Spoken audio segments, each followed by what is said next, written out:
hoy estamos con Abel Aguilera y ya nos encontramos de cara al verano buscando optimizar, ¿no?, ese ejercicio y tratar de sacar el máximo rendimiento y de quemar grasa. ¿Qué es lo primero que debemos tener en cuenta? Bueno, pues a la hora de perder grasa de forma efectiva y saludable, a nivel teórico tenemos que tener en cuenta 3 factores. Uno que es el déficit calórico, otro que es la suficiente proteína en el cuerpo y otro que es el entrenamiento de fuerza, el gran abandonado, ¿no?, a la hora de plantear un entrenamiento para perder grasa. Entonces vamos a ir viendo un poquito estos 3 factores y otros complementarios, ¿no?, que son importantes. Con respecto al déficit calórico, tenemos que decir que en teoría es sencillo. Tenemos que comer menos de lo que gastamos, ¿vale?, para provocar ese déficit calórico. ¿Por qué? Porque el cuerpo al observar, entre comillas, ese déficit calórico, pues tira de las reservas de grasa. Entonces lo que hace que o perdamos o no aumentemos el peso o, más concretamente, el porcentaje de grasa. Entonces, ¿cómo podemos reducir ese déficit calórico? Es muy importante, más que controlar el número de calorías, es muy importante comer comida real, comida natural, ¿vale? Porque de forma natural nos va a hacer que reduzcamos ese número de calorías que consumimos con comida real, ¿no? Luego, a la hora del déficit calórico, es importante también en determinadas situaciones controlar el número de calorías que consumimos, sobre todo si se quiere conseguir un porcentaje de grasa bajo, ¿vale?, atacando sobre todo a la denominada grasa rebelde. Entonces ahí sí sería interesante complementar el consumir comida real y natural con contabilizar un poco las calorías que se consumen, ¿vale? Es sencillo, como hemos dicho, ¿no? También hay que tener en cuenta que las calorías de mantenimiento, que son las calorías que nuestro cuerpo necesita para funcionar diariamente, aparte del ejercicio o el movimiento en sí, pues esas calorías de mantenimiento no son unas calorías fijas en número, sino que son variables. Entonces ahí intervienen las variaciones energéticas y las adaptaciones metabólicas. ¿Qué quiere decir esto?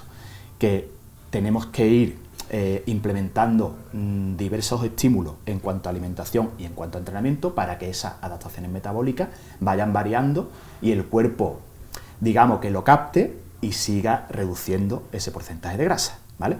¿Cómo lo podemos hacer? Con respecto a la alimentación, yo creo que lo más importante es, más que controlar los macronutrientes que consumimos en cuanto a proteína, carbohidrato y grasa, creo que es más importante el consumir comida real, porque eso nos va a provocar un déficit calórico de manera natural. Es decir, vamos a consumir menos calorías de forma natural que consumiendo procesados, consumiendo comida que no es del todo natural, ¿no?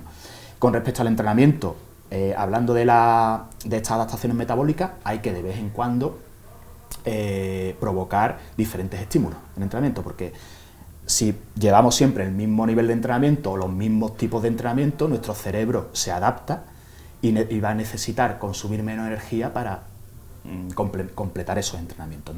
Entonces hay que darle más otros estímulos en cuanto a tipo de entrenamiento y en cuanto a intensidad. Aquí es muy interesante los entrenamientos interválicos de alta intensidad, los denominados HIIT, H-I-I-T, ¿vale?, que son entrenamientos que parece ser que son los más efectivos para la pérdida de grasa, ¿vale? Eso con respecto al déficit calórico. Después tenemos la suficiente proteína. La proteína cumple 2 funciones principales en nuestro cuerpo a la hora de perder grasa, que uno es que sacia la sensación de saciedad, ¿no?, que eso nos va a provocar un déficit calórico de manera natural, porque vamos a tener menos ganas de comer otro tipo de alimento. Eso es lo que hace la proteína. Y después la proteína también lo que hace es controlar muy bien la pérdida muscular, que se provoca también cuando llevamos un periodo prolongado en déficit calórico. Entonces la proteína es muy importante también consumirla a la hora de iniciar un programa o plantearte el tener que perder un porcentaje de grasa determinado, ¿no? ¿Cuánta proteína deberíamos de consumir? Pues se establece entre 1, o 2 gramos de proteína por cada kilogramo de peso. Es decir, que si pesamos, por ejemplo, 80 kilos, deberíamos de consumir entre 120 y 160 gramos de proteína al día, diariamente. Hay que tener cuidado, ¿no?, con las proteínas y vigilar esas cantidades, ¿no?, para que no se produzcan a lo mejor problemas renales o de cualquier tipo que puedan surgir, ¿no? Exactamente. Y después complementarlo bien con el resto del consumo de los otros macronutrientes, que es los hidratos de carbono y la grasa.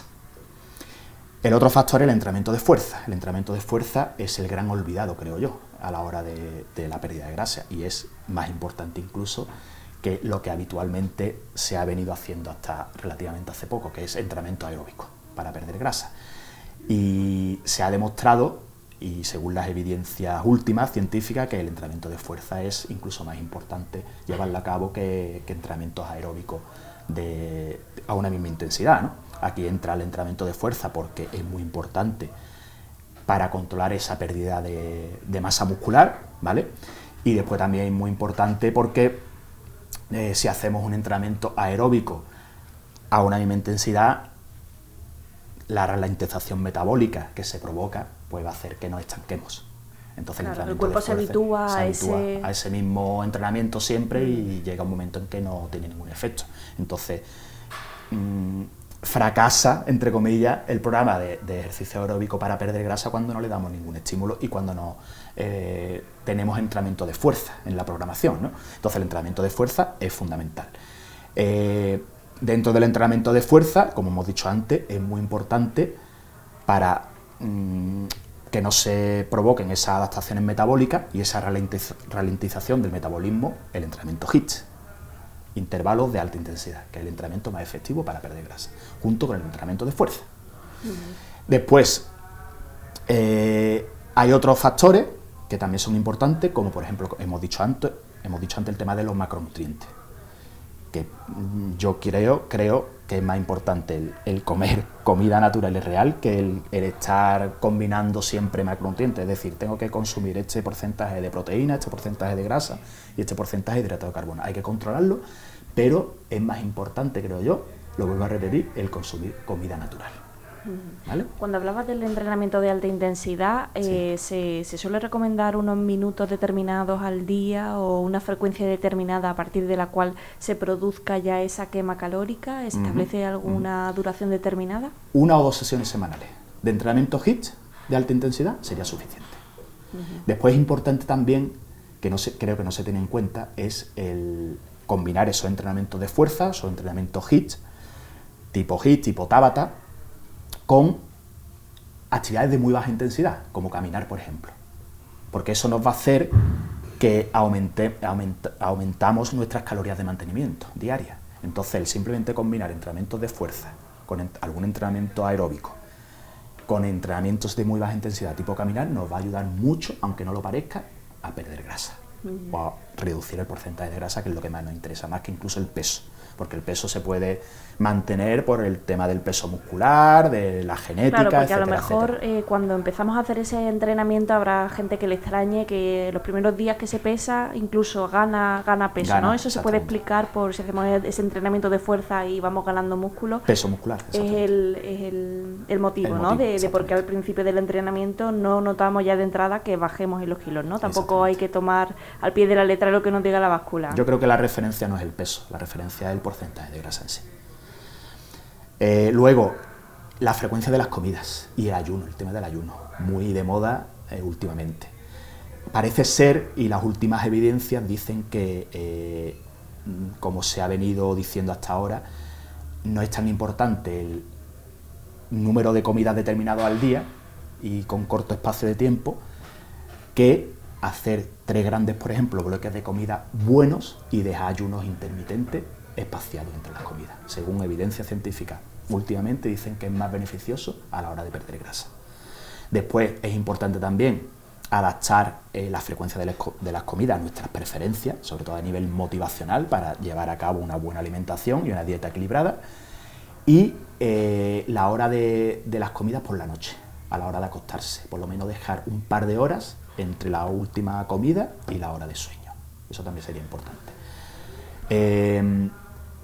Con respecto a las horas de sueño, el descanso, importantísimo. El descanso es muy importante para perder grasa. por múltiples factores.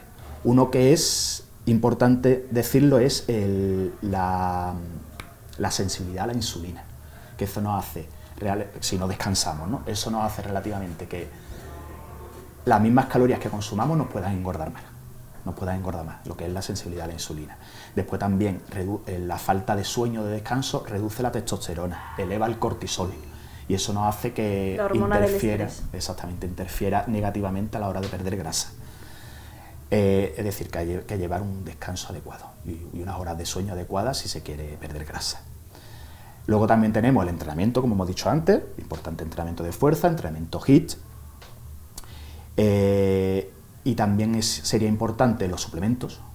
Los dos suplementos más interesantes que hay para perder grasa son la cafeína y el té verde, lo más importante. Y yo creo que es suficiente con estos datos. Yo creo que sí, me queda uno, pero no recuerdo exactamente cuál es. Era los suplementos, las horas de sueño, de descanso, el entrenamiento, la frecuencia de las comidas y el ayuno, y los macronutrientes. Y después los 3 bloques principales: entrenamiento de fuerza, déficit calórico y suficiente proteína. Bueno, también tenemos que señalar que aunque ahora nos encontremos en verano, esto se trata de un hábito que podemos ir incorporando para ya lo que resta de tiempo, ¿no? No podemos verlo como fijarnos unos meses determinados en los que vayamos a hacer este entrenamiento, sino que progresivamente podemos ir incorporándolo a nuestra rutina. Claro, eso sería lo más interesante, decir porque el principal problema, entre comillas, ¿no? Los porcentajes de grasa, ¿no? Elevados. Entonces, no solo ahora en verano más porque ya viene la playa, entonces pues parece que se intensifica más esta necesidad, pero yo creo que habría que complementar estos hábitos ya más a largo plazo para adquirirlo como hábitos de vida, ¿no? Y no son difíciles realmente. Si nos centramos en estos bloques podemos llegar a tener un hábito de vida saludable, que en realidad es lo que importa, con unos porcentajes de grasa adecuados a nivel corporal. Entonces ya establecerlo ya más a largo plazo ya como salud, más que por otra cosa, a nivel de salud y a nivel de prevención de enfermedades.